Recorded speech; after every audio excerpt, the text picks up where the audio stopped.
হৰে কৃষ্ণ। আজি আমাৰ মাজত উপস্থিত আমাৰ সাংবাদিক বন্ধুবৰ্গসকল, আজি আপোনালোকৰ মাধ্যমেৰে সকলোকে আজিৰ এই তুলসী পূজাৰ আন্তৰিক শুভেচ্ছা আৰু অভিনন্দন জ্ঞাপন কৰিছোঁ।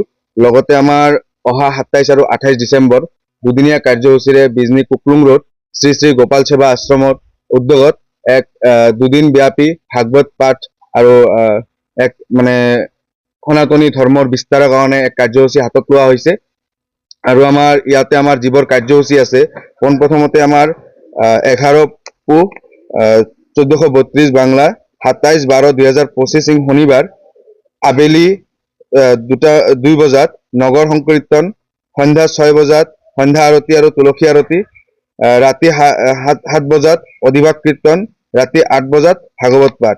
লগতে আমাৰ ৰবিবাৰ অৰ্থাৎ 28/12/2025 তাৰিখে ৰাতিপুৱা 4:30 বজাত মংগল আৰতি, ৰাতিপুৱা 6 বজাত বাল্যভোগ আৰু ৰাতিপুৱা 9 বজাৰ পৰা ভাগৱত পাঠ আৰু দুপৰীয়া 12 বজাৰ পৰা ভোগ আৰতি, 1 বজাৰ পৰা 5 বজালৈকে মহাপ্ৰসাদ বিতৰণ। তো আদি কাৰ্যসূচীৰে আমাৰ 2 দিন ব্যাপী যি শ্ৰী শ্ৰী ভাগৱত পাঠ আমাৰ ইয়াতে আয়োজন কৰা হৈছে।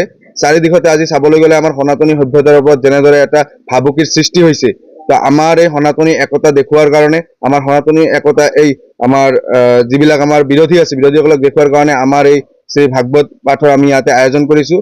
তো এই আপোনালোকৰ মাধ্যমেৰে সমগ্ৰ বিজনীবাসী তথা আমাৰ চিৰাং জিলাৰ সমগ্ৰ ৰাইজ তথা অসমবাসী আমি সকলোকে নিমন্ত্ৰণ জনাইছোঁ যাতে আমাৰ এই ভাগৱত পাঠত আপোনালোকে অংশগ্ৰহণ কৰে, আমাৰ এই নগৰ কীৰ্তনত আপোনালোকে অংশগ্ৰহণ কৰক আৰু এটা সফল কাৰ্যসূচী ৰূপায়ণ কৰাত আপোনালোকে সহায় সহযোগিতা আগবঢ়াব বুলি আমি আমাৰ এই শ্ৰী শ্ৰী গোপাল সেৱা আশ্ৰম তথা আমাৰ বিজনী সনাতনী আমাৰ ৰাইজ, লগতে আমাৰ ৰাষ্ট্ৰীয় বজৰং দল, আন্তঃৰাষ্ট্ৰীয় হিন্দু পৰিষদৰ পৰা আমি আহ্বান জনাইছোঁ। ধন্যবাদ।